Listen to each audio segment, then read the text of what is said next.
Привет! Вы наверняка слышали утверждение, что на свете не может быть двух идентичных снежинок. Дескать, они уникальны так же, как и отпечатки пальцев у людей. На самом деле так и есть. Ученым пока не удалось найти хотя бы одну пару одинаковых кристалликов. Каждый обладает неповторимой формой. Этот факт впечатляет еще больше, если учесть, что в одном кубическом метре снега примерно 350 миллионов снежинок. Выпуски программы «Студия-11» подобны хрупким ледяным кружевам. Каждый наш эфир единственный в своем роде. А о чем мы расскажем сегодня, узнаем из анонса. Сыктывкар от 60-х до 80-х. Люди города и их снимки из личного архива. Райда 2022. Какими талантами удивят коми-красавица. Ледяная красота. Снег преобразил деревню Байеркерес. Путешествие во времени – мечта многих людей. А пока это сделать невозможно, мы знакомимся с прошлым благодаря фотографиям, фильмам, книгам и экспозициям. В минувшую пятницу в Национальном музее Коми открылась выставка «Люди города», где собраны снимки столицы республики 60-х, 80-х годов. Материал получилось собрать благодаря горожанам, которые делились снимками из личного архива в группе проекта «Дорогие товарищи» ВКонтакте.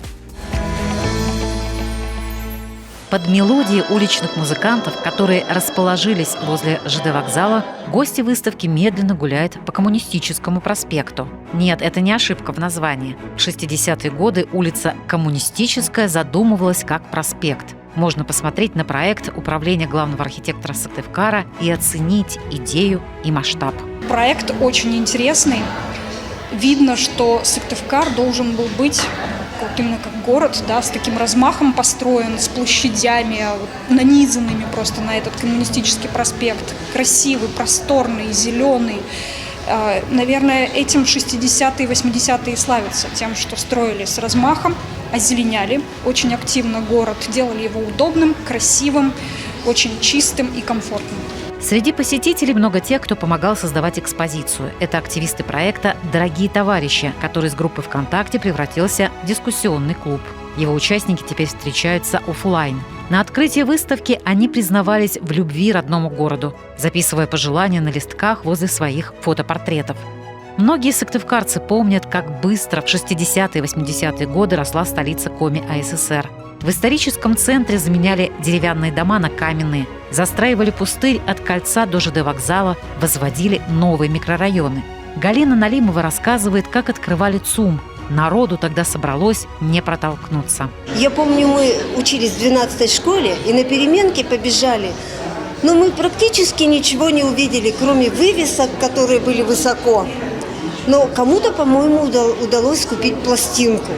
Возле черно-белых фотографий Сыктывкара можно прочитать личные истории участников проекта «Дорогие товарищи». Например, такие. «Здесь мы познакомились с мужем. Эту пальму подарила наша семья. От сургуча оставались отметины на пальцах. Давайте и мы вглядимся в снимки». Вот почтальоны спешат по адресам. Это 1967. Варьете ресторана «Вычегда», 79-й. Этот же год. Елка на Юбилейной площади. Многое сохранилось в семейных альбомах сыктывкарцев. А вот фотографии кафе «Карлсон» организаторы выставки так и не нашли. Мне прямо позарез нужен Карлсон. Легендарное наше кафе, советское, детское, которое у многих связано неразрывно с их детством, с этим сказочным мороженым, с этим названием. И мы почему-то за 3 года существования проекта ни разу не получали хоть одного снимка этого кафе. Мы очень хотим, чтобы кто-нибудь нам его прислал. «Люди города» – это продолжение целой серии выставок-спутников проекта «Сыктывкар от и до», созданного при поддержке Президентского фонда культурных инициатив. В декабре мы увидим новую часть путеводителя, которая охватывает период 60-х, 80-х годов. Третье издание будет самым объемным – 32 объекта, рекорд путеводителя, а пешеходный маршрут превысит 8 километров. Уже сегодня в Сыктывкаре уровень красоты и таланта достигнет своей пиковой отметки. Не просто так. Самые красивые и талантливые коми-девушки города покажут себя на 9-м городском конкурсе «Райда». Что же ждет участницы, как их будут оценивать, узнаем у художественного руководителя Сыктывкарского центра коми-культуры Марии Уляшевой. Мария, здравствуйте, рада вас видеть. «Райда 2022», насколько я понимаю, это будет городской конкурс, а республиканский в следующем году. Да. Это почему так придумали? А через год, потому что победительница этого года будет представлять столицу Коми на республиканском уровне. Ну, на самом деле очень здорово, такое, знаете, томительное ожидание длиною в год. А сколько участниц в этом году? В этом году 5. И кто их будет оценивать и в каких номинациях? Будет «Райда», 2 место Катшащина и Полознича, 3 место будет приз зрительских симпатий. Оценивать, фамилии, имена вам не скажу, что это общественник, деятель культуры, артист и представитель науки. В каких номинациях? То есть будут ли оценивать, допустим, коми-наряд или внешность, или талант какой-нибудь? У нас вот конкурс включает в себя 5 этапов, 5 конкурсов, так скажем, да, то есть девушкам надо представить себя, будет конкурс талантов, потом будет импровизация, то есть им будет задана ситуация определенная, и они должны с подготовкой в минуту это сделать. Нам какой-то обряд показать или там спеть какую-то песню, например, да. Будет дефиле с коромыслом, как всегда. И 5 – это интервью. То есть жюри задает определенные вопросы, естественно, мы их не знаем, да, заранее, и девушки должны ответить на них. Кто же эти девушки, которые выйдут сегодня на сцену и покажут себя? Это представительницы у нас 2 с Усть-Вымского района, 2 девушки с Усть-Кулумского, 1 с Сысольского района. Они представляют учебные учреждения, да, насколько я знаю? Не только учебные, да. Одна представляет колледж имени Куратова, Сыктывкарский, другая девушка колледж культуры имени Чисталева, 1 девушка Сыктывкарский государственный университет, 1 у нас идет от издательского дома Коми, молодой журналист, и девушка представляет Центр коми-культуры. Ну ничего себе, вот уж самой хочется прийти и посмотреть. Кстати, вот я уже сказала, что сегодня, а где, мы так и не сказали. К тому же вход свободный, поэтому расскажите, вот куда приходить сегодня и во сколько? Да, добро пожаловать, всех ждем в Центре досуга и кино «Октябрь» сегодня в 6 часов. Группа поддержки девушкам очень нужна, потому что у нас будет приз зрительских симпатий, то есть прямо на месте, в зале люди будут голосовать за понравившуюся девушку, которая наберет большее количество голосов, та и получит вот этот вот приз. Так что приходите, как уже сказали, девушки ждут поддержки. Мария, спасибо вам большое за информацию. Мы больше чем уверены, что этот конкурс коми-девушек пройдет на ура. Благодарю. Замерзающий борщевик и заснеженные стога сена. Звучит как-то прозаично, правда? Но наши операторы взглянули на окрестности деревни Бояркерос через творческий объектив камер. Получилась завораживающая картина природы, которая готовится к зимнему сну.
Главное, чтобы наши с вами сердца не покрылись инеем. Согревайтесь добротой, друзья мои, но про шапки не забывайте. Студия 11 берет небольшой перерыв и вернемся через мгновение.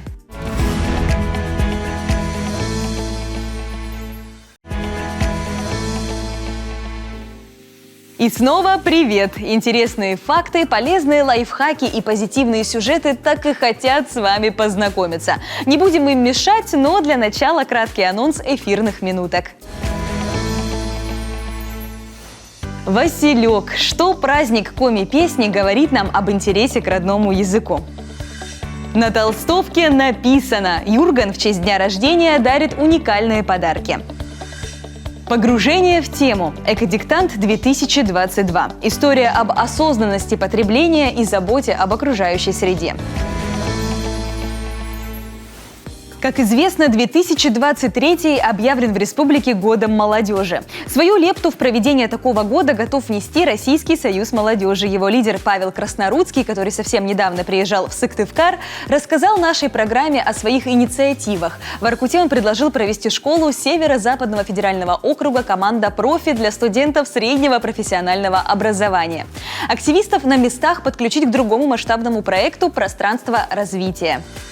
Мы готовим проектные команды, мы обучаем проектные команды технологиям социального проектирования, командообразования, выявления проблемных точек и умению их решать собственными силами, применяя те ресурсы, которые есть на территории. Таким образом, мы вовлекаем молодежь в созидательную деятельность. И это не важно, какие проекты, каких направлений. Они могут быть экологическими, они могут быть связаны с ЖКХ, они могут быть творческими, они могут быть, там, я не знаю, волонтерские, любые. Мы, ребят, проектной команды, учим технологии реализации проектов. Павел Краснорудский уверен, что в год молодежи республике необходимо сконцентрироваться на имиджевых проектах. Один из них – «Универвидение», визитная карточка студенчества Коми. Национальный музыкальный проект, который родился в Сыктывкаре. В середине декабря запланирована встреча по конкурсу в Российском союзе молодежи. Возможно, в 2023 году полуфиналы «Универвидения» пройдут сразу в нескольких городах страны. В преддверии Всемирного дня ребенка, который отмечался 20 ноября, в Усть-Куломе прошел межрайонный детский фестиваль исполнителей современной коми-песни «Василек». Праздник детства открыл свои двери для юных талантов уже в 9-й раз. А как все прошло, узнаем у режиссера «Василька» Ирины Гулько. Ирина, здравствуйте, рада вас видеть. Здравствуйте, видеоланнет. Вы к нам приехали из Усть-Кулома, нас на самом деле очень радует. Спасибо вам большое. И все-таки, как же прошел «Василек 2022»? Он у нас один из любимых праздников района, куда съезжаются деточки со всей республики, скажем так, с разных районов. Он пока у нас статуса межрайонного. Сколько ребят приехали на «Василек»? В этом году у нас было уже 17 участников. Мы начинали, наверное, с 10, даже бывало и меньше. А в этом году уже у нас было 17 участников, значит. То есть с каждым годом все больше и больше? Да, все больше и больше. Особо хочется отметить, вот у нас Ижемский район и Ударский район. Самые активные районы.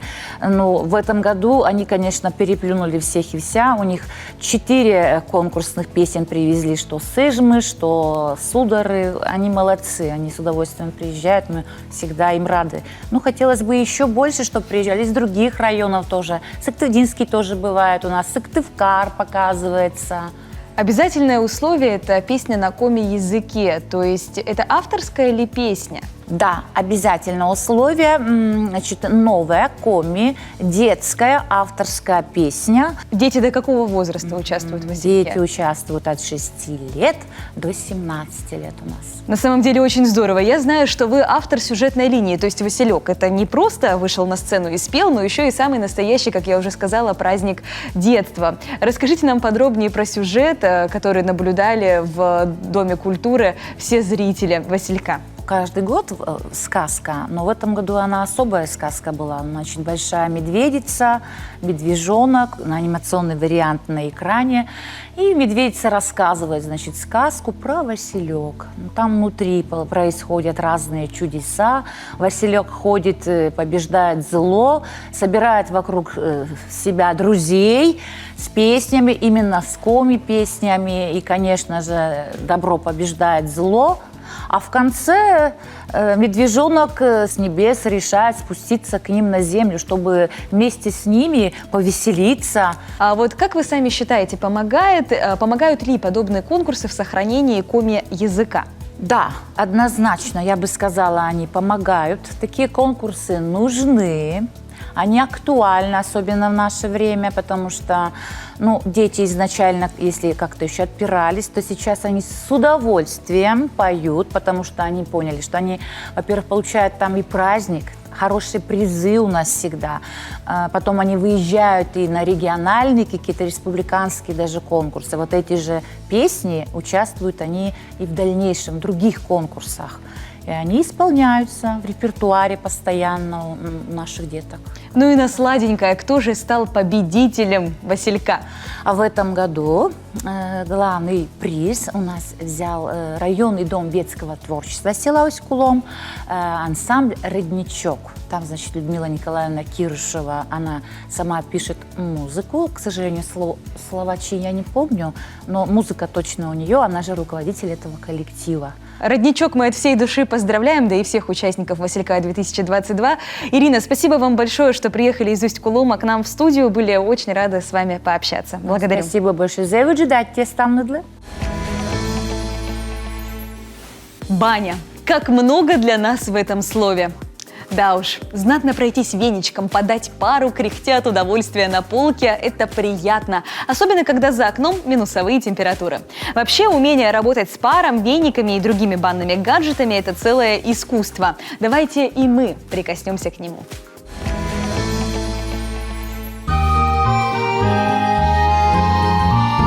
Ивовые розги изготавливаются из веточек ивы, собираются примерно вот в такие пучки. Длина сантиметров 40-50 достаточно будет. Закручивается вот такой вот бечевкой, обычной веревкой. Ива – дерево забирающее. Еще его называют дерево-вампир. Оно забирает весь негатив, все плохое с человека. И примерно вот такими движениями.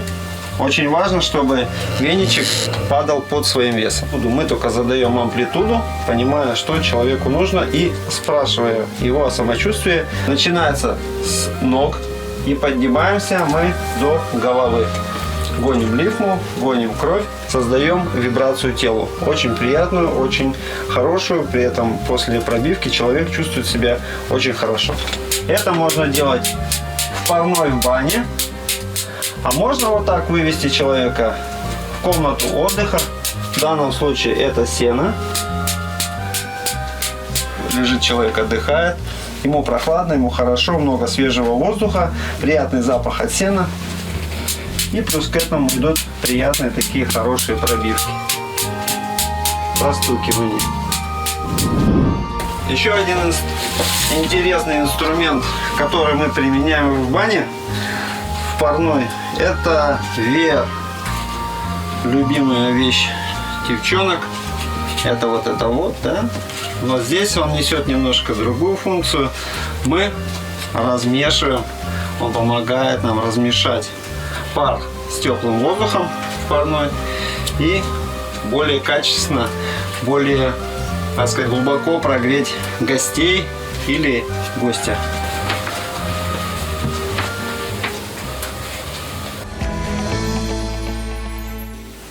На день рождения принято дарить подарки. Вот только по классике вручают их виновнику торжества. В случае с нашим телеканалом получилось немного иначе. Именинник сам подготовил сюрпризы. В ноябре Юргану исполнился 21 год. И в честь этого праздника в эфире нашей группы ВКонтакте мы разыграли 3 толстовки. Кому из участников сопутствовала удача, сейчас узнаем. На той неделе, точнее в конце той недели, мы запустили розыгрыш, приуроченный ко дню рождения нашего телеканала. Телевизионный павильон, откуда выходят в прямой эфир многие программы, притягивает людей так же, как театральное закулисье. И это обычно скрыто от глаз зрителя. Но для тех, кто участвует в конкурсах и проектах Юргана, мы делаем исключение. Сегодня награждаем Ирину Филатову и ее дочь Кристину.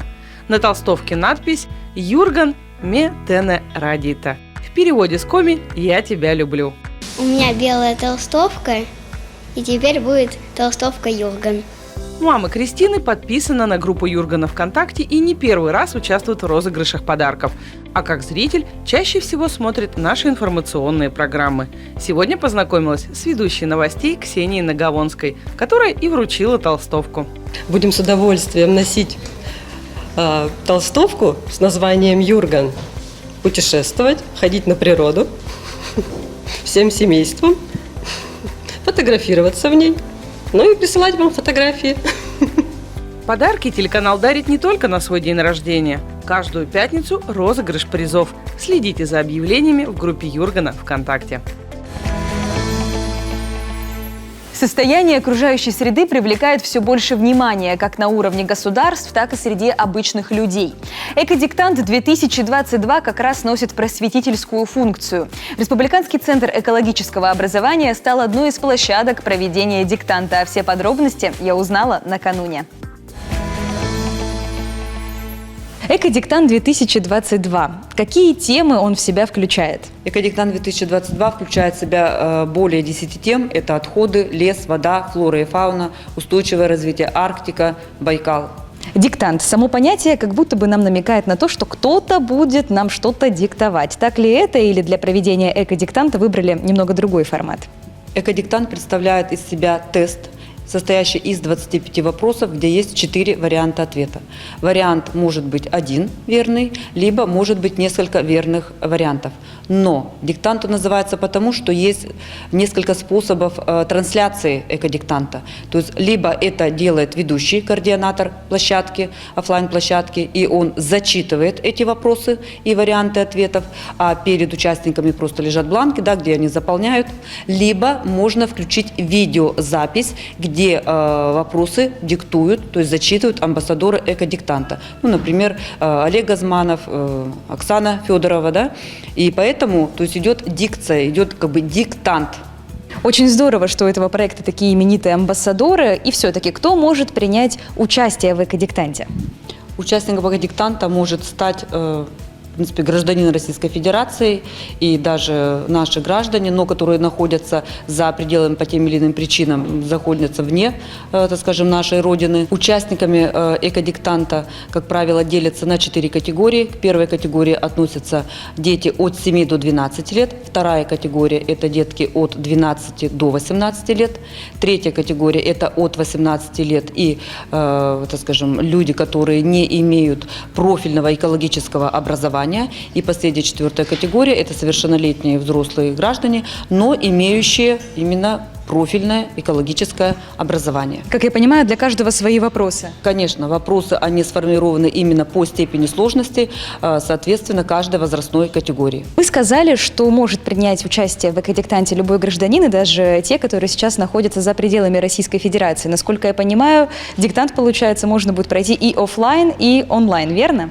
Да, все верно. Действительно, экодиктант проходит в двух форматах. Это онлайн, через личную регистрацию, через создание личного кабинета, и офлайн. Как правило, создается офлайн-площадка, она может быть также двух форматов. Это закрытая и открытая площадка, где непосредственно граждане, участники приходят, да, получают пакет документов, бланки и выполняют уже, соответственно, задания на этой площадке. Уже в 4-й раз Республиканский эколого-биологический центр стал площадкой для проведения экодиктанта. Активно ли наши граждане приходят сюда писать диктанты и пользуются ли вообще, так скажем, популярностью экотема?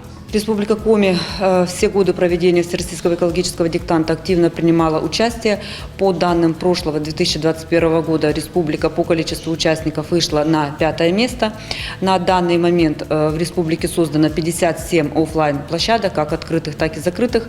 Крупная офлайн-площадка у нас будет действовать 24 ноября на базе Национальной библиотеки имени Ленина в республике Коми. Поэтому желающие жители могут прийти и выполнить задание экодиктанта.